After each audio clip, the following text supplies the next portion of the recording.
ancient temple!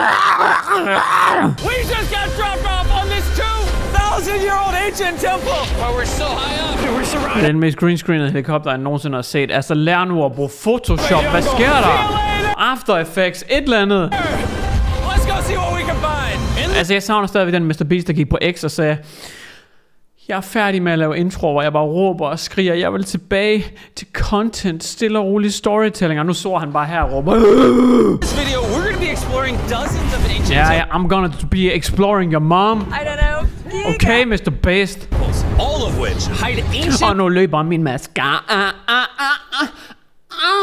Mayan secrets from the world deep underground. Oh my god, jeg blev triggeret af det. Everything you guys are seeing now, the Mayans Like videoen for at få et anfald. didn't want us to Ej, okay, hvad? Vent, det sagde jeg ikke. Jeg ved ikke. see. Nobody gets to go where we're going, including exploring one of the 7 wonders of the world. Nice. But we only have 100 hours to make Selvlysende skorpioner. discoveries. Dude, I'm discovering these stairs are huge. Yeah, I want to find an escalator. Let's go discover the secrets of the Mayans. This is The Mayans. the door to the inside of this massive. Hvad fanden har han fået? Hvem er det, han har ansat til at filme? Er det de lokale? Fordi det er billigere, eller hvad? Han plejer sgu at have sin egen kameramand. Er det en af de lokale, han har fået til? Hvad er det for noget child labor, det her, mand? Hvad er det for noget Nike sweatshop? The inside of this massive Mayan temple. You know what's else massive? I don't know. Giga. Og vedhænget. Kæmpe store. Så meget store. Oh, that's a deep tunnel. Dibs on going first. That's fine with me. There's Knock booby yourself traps. out. This temple is over 2,000 years old. This is insane. We're inside an ancient temple right now. Where are Okay. we going? Oh my gosh. Oh. Ind i templet, tænker jeg. Eller? Wow. The first thing you see in this temple is this giant statue, which is Den ser ildevarslende ud. supposedly the corn god. The Corn God. Det er ligesom mig. Johnny Sins. Inside of a jaguar's mouth. This is so beautiful. My gosh. I'm gonna tell you what I think this means, and you Okay. tell me what it means, okay? Alright. This is a hand. Yeah. This is a parade. Okay. That's a toilet. Et toilet, hvad? Hvorfor skulle man lave en skideurne inde på et vægmaleri? Det giver da ikke mening. Wrong. That is not his toilet. That is his earring. Ørering. So here's Så er metroseksuel. the thing. This place is actually a pyramid built on top of a pyramid. So the Okay. deeper we go in, the older things get. Be Ej, sindssygt. careful, boys. So sketchy, Jimmy. Så der har været en pyramide, og så har de været sådan på et tidspunkt med i luksusfælden og tænker, det går ikke. Så er de renoveret, og så bygget noget ovenpå, eller hvad? Can't believe the government's letting us do this. It really is crazy. Not even archaeologists are allowed to go back here. How deep underground are we? And after navigating this ginormous ancient temple, we finally made it to the end. Okay. Now that we're at the end, you said you had a surprise.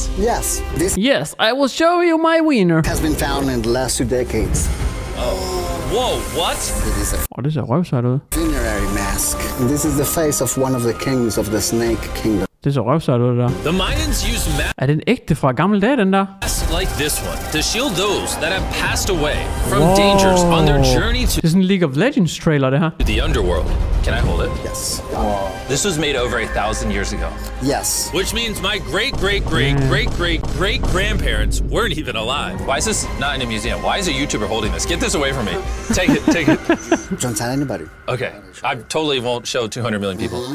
That's it for this temple, but we are in the middle of a giant city with multiple other ancient temples. And later in this video, even visiting the 7th wonder of the world.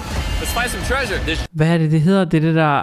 Det, jeg har lyst til at sige, det er noget med AZ, Ask... Det er sådan et eller andet... jungle full of monkeys, snakes, and people have even died to jaguars here. Well, we survived Snake Island. Wait, no, is that a monkey? Hvad fanden er det, der brøler sådan? Det lyder som Phoeben i løbetid. Hvad sker der? Sir! Sir!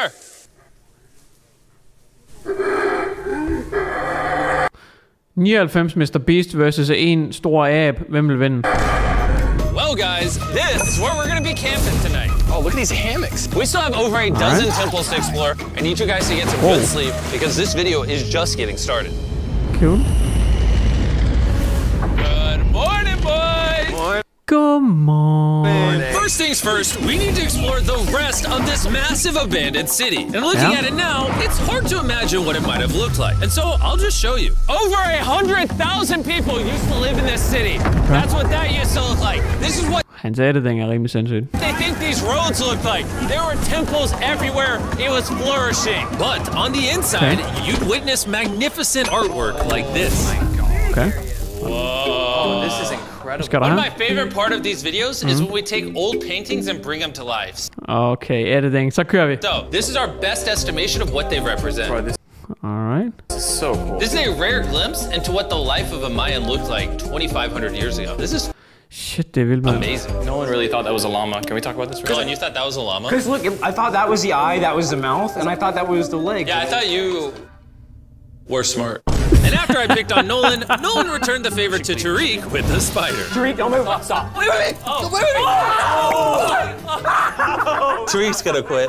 My friends have a strange way of having fun, but the Mayan way was arguably stranger. We're standing where a ball court used to exist Ballcourt? Har de spillet baseball? Hvad sker der? over 2,000 years ago. This Er det playoff finals? was the first ever team sport to use a Er det en bowlingbane? ball. As far as we know. Also, the captain of the losing team's head got cut off. Alright, fair. Altså så... Altså det er jo sådan lidt det samme som drengene fra Vestegnene, de sådan går ind for, er det ikke det?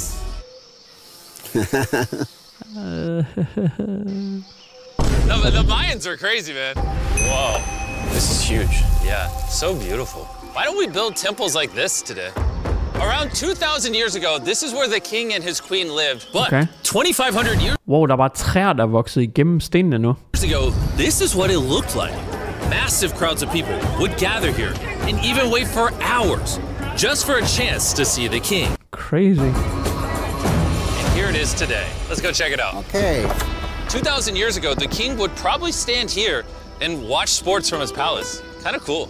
Oh my gosh. It's kind of like a labyrinth. Yes, Sindssygt, because man. if you want to protect your king, You make it you make confusing. it confusing. Ernesto, be honest with me. Has anyone ever pressed this block in to see if it reveals hidden treasure? I will not do it. How about this one? How about this one? You're telling me the king didn't build a hidden treasure room 2,600 years ago? Det er altid det der spændende ved de her videoer, om det så er marianerne, egypterne, men det der med, at man har altid sådan en idé om, de har gemt nogle skatte et eller andet sted. Maybe yes, but it's hidden. With the hopes of finding the king's treasure, we nice. ventured to a cave deep in the jungle where the treasure may lie. Hey, Jimmy did not say anything about bats, bro. Oh my... Bats, bruh. Yo, there's so many bats. They just flew right behind our heads. The Mayas, they used to think that this is the mouth of the monster of the earth. Look above us right now. We're surrounded by bats. Thousands Er det flagermus, alt det der? of bats Jeg tror, det var fluer. swarming us. Dude, it's a bat tornado. If there is a Mayan treasure there, it's under Den næste Hollywood blockbuster, Bat Tornado. Altså, hvis de kan lave Sharknado, hvorfor så ikke Batnado? tons of Bat poop. bad poop. I feel like I've already found my treasure. This is beautiful. We're gonna leave. There's a lot of bats. I would prefer if you go faster. Oh, I got booed on! Oh! Drive-by pooing.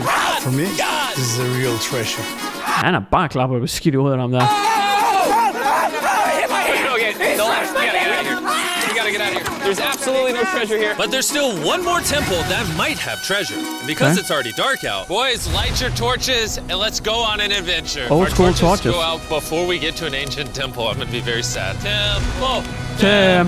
Temple! This is so much cooler with just torches. Let's see what this bad boy looks like. I feel like an ancient adventure. But as it turns out, alright, it's a dead end. This didn't go well either. Hvad, de leder bare efter skatte, eller hvad? Dead end. Oh my god, det er en ab i løbet, så det der, det What kan was jeg høre. that? There's like a monkey up there. Is that a monkey or a jaguar? Why is this video becoming scary all of a sudden? Make sure Og deres torches går ud også. you sleep well tonight because I have a big surprise for you in the morning. Let me guess. You guys thought the dozens of ancient temples in this city was the entire video. Yeah? Yeah, I think so. Send the helicopter back? Because to explore even further, we were going to need a lift. I'm climbing these stairs like a dog. We're almost there. Hvad? Nå, skal de ud til det der vidunder nu, eller hvad? Let's go explore some more temples! And where we're going Spørg Johnny G's kunder, jeg er et vidunder. Det er mig, der... has some of the craziest ancient remains ever built by mankind. And to kick off this location, we're going to visit this bad boy, which the Mayans used to call the gateway to the underworld. Back in the day, there used to be giant fangs here. What Fangs, altså hugtænder. happened to them? They fell off. That seems logical. Let's go explore. Whoa. This is awesome. There's some very special features that I love, like that structure in the middle. Structure. I'm gonna guess this building was the temple. Was it for sacrifices? Yes, you got it. Yes! Damn, så de opfarer I got folk her. something right. What a nerd. Throw lost his hat. But what our guide really wanted to show us was a cave which Mayans believed humans emerged from. Jeg troede, de der blev født mennesker fra en grotte? Altså, havde de ikke opfundet fødslen? Hvordan var de blevet... Altså, når de kan se deres kvinder skider babyer ud, så, så bliver de vel klogere. Okay, måske kommer mennesker rent faktisk fra kvinder. De troede, der var en grot, som mennesker de kravlede ud af. Maya believe that humanity came Når selve menneskeheden... Deep inside of there is what they call the tree of life. And they believe that all of us spawned from this very majestic, beautiful tree deep Så det er spawn point, der. in this cave. It is so sacred that we're going to do a ceremony to ask for permission to the spirits of the cave. If I was a betting man, I'd say the spirits are going to reject Nolan. Oh my God. And as we entered the caves... Whoa. Okay. This definitely looks sacred. We were met with the ritual Så det er sådan et respawn vehicle. our guide spoke of. What is he doing now? He's purifying the entrance of the cave. And it's here where we would see... Det lyder som om, eller det ligner lidt, at jeg ved godt, at han siger, at han purifier the entrance. Men det ligner lidt, at han prøver til at spøgelser med den der plant der. And it's here where we would seek the approval. Jeg har spillet meget Phasmophobia. Jeg har aldrig prøvet at unlock en plant, man kan slå spøgelser i hovedet med. Og så alligevel, der er det der sage. Of the gods. Naturally, I wasn't worried at all. But were the gods really about to let Nolan enter this sacred place? I hope they accept me. Damn. Det er vold, det der. Violence. Det er ikke police brutality, det er leaf brutality. I think it's good. Oh. What's he doing? Hold da kæft, man. What? Is he good? Det er sådan, ligesom når man lander et fly. Han står sådan lidt en cheerleader-rutine. Hey? Giv mig et B, hvad siger det? Bæst, der råber. Come on. The spirits didn't reject him. Thank goodness. So, with the gods officially on our side, we started our journey for the Tree of Life. Okay. The deeper into the cave we went, the hotter it got. Okay, the hotter it got? Just me, or is it only getting hotter in The Corn King. this cave? He's getting hotter and the air is going to be more difficult to breathe. More difficult to breathe, yeah. Okay, de ser godt nok ud til at svede meget. The deeper you go in the cave, the thinner the air gets. I don't know if you can see the sweat. It's really hot here. It's getting hot in here. Cave just keeps on going, but at least there's no bats. Everything you guys are seeing now, the Mayans didn't want us to see. They literally tried sealing this off. Imagine being a Maya 2,000 years ago, see this beautiful cave, and all of a sudden, see this beautiful room Whoa. and the amazing tree. Oh. Whoa. Am I the only one that thought the Tree of Life was an actual tree? Yes, this is it. This is the sacred saber that holds the sky. Det ser også vanvittigt ud. Are these pots around it the same pots the Mayans created? Yes, sir. So on the tall ones, they put incense and they burn it to get the attention of the gods. This is very cool. If you Hold kæft, det er vildt. were a Mayan thousands of years ago and actually believed that this is where humans came from, I understand why they thought this was so sacred. Of course, of course. Det ligner også noget guddommeligt. But this cave is about to get really dangerous. Okay. Because where we're going next, we will literally need an oxygen tank to breathe. Hold da kæft. Why do I keep doing things in videos that could kill me? It is so So after a few deep breaths to top off on oxygen, how deep are we going? About 2 football fields. Yo, I'm gonna stay up here. You're always backing out on it. He said there was no oxygen. I don't want to hear it. And Nolan may have been onto something, because at the literal first thing Sygt, de går med ilt ned. our guide wanted to show us. Oh, Whoa. yes. I'm dizzy and... Are you good? Hey, No, I'm good, I'm good. whether you like it or not, you're gonna get some oxygen. Breathe. Anyways, what were you saying? Prøv at se, hans Apple Watch, det popper bare op og er sådan lidt, hey, excuse me sir, you're dying. Well, there's some ceramic pot shards. Wow, this is so cool. Can I take one home? Well, I do, we're going to jail. I would go to jail? Yes, sir. All right, I won't take one home. I can't believe they actually Du må ikke stjæle national treasures. believe me. They're so cool. They're so gullible. Time to blend in and scare them. Look at all the bats in this tunnel.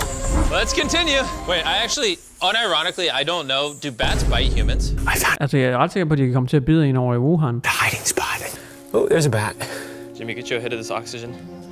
So we're only getting deeper. Here, get you some. Air's getting thicker. But as we got closer Take a hit of this oxygen, said no one ever in Schedule 1. to the end, we were confronted by the final boss of this secret tunnel. See those the stalactites? Altså, han er okay, ham der. Jimmy, behind you is the biggest spider in the world. Oh my God! What did the Mayans give the insects down here? Why do you think the world's largest spider is at the end of a secret tunnel in the most sacred place Jesus. of the Mayans? It's protecting Forhåbentlig ved guiden, om den er giftig. something. What do you think? I think so. So instead of fighting the final boss, we let the secret tunnel keep its secrets. Oh my gosh!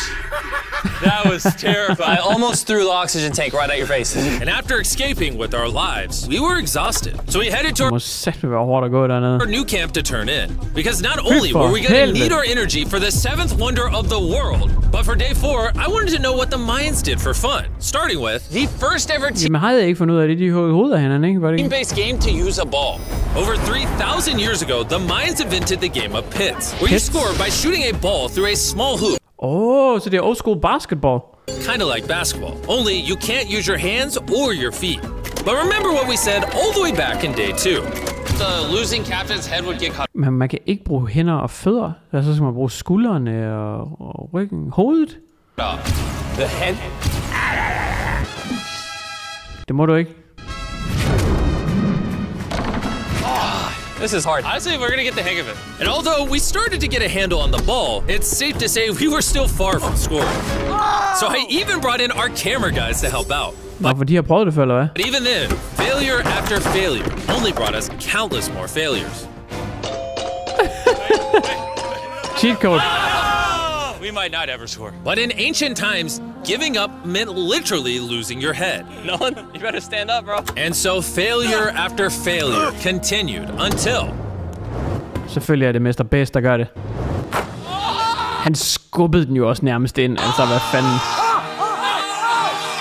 Jesus Christ, man. Jeg har aldrig nogensinde set så store motorikspasser og høre det. After a long day of this brutal sport, the surviving players might have celebrated by heading down a sinkhole for a relaxing dip in the natural pools. And while I'm not cutting any heads off, fedt, man. Spat! Nolan did lose at pits. Is the water cold? You know, it's kind of refreshing. Oh, is it? Yeah. The corn god.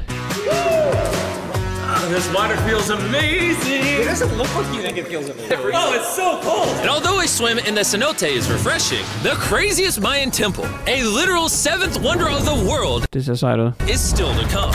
But first, a classic Mayan dinner. So everything you're seeing here is what the Mayans used to eat over 1,000 years ago. Cool. As you've heard throughout this video, they worship the corn god. The corn god, Johnny Sins. And if you don't know, corn is a main ingredient in tortillas. Tortilla. Whoever's editing this, did the Mayans invent tacos, yes or no?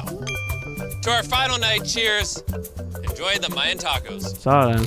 And to wrap up the night, we have a special Mayan dessert, the brand new Feastables peanut butter cups. Wait, brand new, but it's a Mayan dessert? Don't ask questions, it's dessert. Here you go. The king of marketing over here. Bro, look at how much peanut butter is in there. Isn't it sad that there are humans on this earth whose taste buds have not been blessed with the brand new Feastables Jeg har slet ikke smagt noget Mr. Beast-chokolade nu. peanut butter cups? So if you want an ethically sourced, jeg blev ikke helt fanget af hypen. Det er ligesom Prime. Prime har jeg faktisk smagt en enkelt, tror jeg. Amazing tasting snack. Make sure you reach for Feastables. It's good. The only Mayan approved snack on the planet.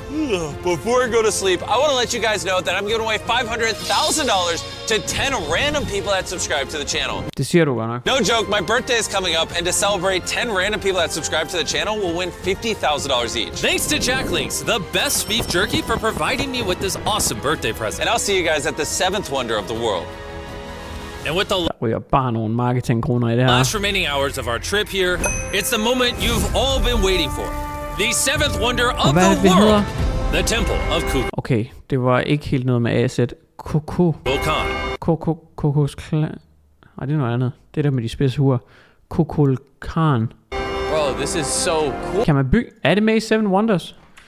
Det passer ikke. 7 Wonders, det er et brætspil. Civilization 7. Kukulkan. Kan man bygge Kukulkan? No. No. Det ser ikke ud, som man kan. Hvis ikke man kan bygge det i 7 eller i Civilization. Findes det så overhovedet? Cool! I can't believe we're actually here. Kukulkan is one of the 7 wonders of the world, partially for its grand size. Hold da kæft. But weirdly enough, also for the way it sounds. The Mayans somehow constructed this in a way where if you clap in front of it, you hear what? It sounds like a laser coming back at you.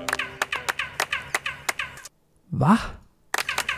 Alright, anyways, what we actually came here for. At the top of this pyramid is a temple so sacred to the locals that no one is allowed up there. Which begs the question of what Mayan secrets lay in that ancient room. out of respect for the culture and all the Nå, der må de ikke engang komme op. people who hold this very sacred, we are not going to touch the temple. Instead, we're going to fly this drone up to see what's in that secret room. Og de må ikke engang gå derop. You cool with this? Yeah, this cool. Godspeed. Oh my gosh, this looks so majestic. I'm dying to know. All right, let's see what's in this room. Wait. Arthur, the room's empty. Well, 500 years ago, the Spanish came here and they take a lot of the stuffs inside. But before everything was sadly stolen, this is what historians believe the Hold da kæft, mand. seventh wonder of the world looked like. I'm not gonna lie, it's actually very beautiful. And while we didn't find any gold, I'm grateful that I could Sindssygt, mand. even visit these ancient monuments and share with you guys. Thank you so much. Fed Guys, video. I love you, Mexico. It's been great. See Fed you video. later. Ikke den stærkeste video, han har lavet. Absolut. Men stadigvæk spændende. Stadigvæk spændende. Should spend 100 hours in Area 51. Se, det er en video. Se, det er en video. Det er en video. Alright, fint.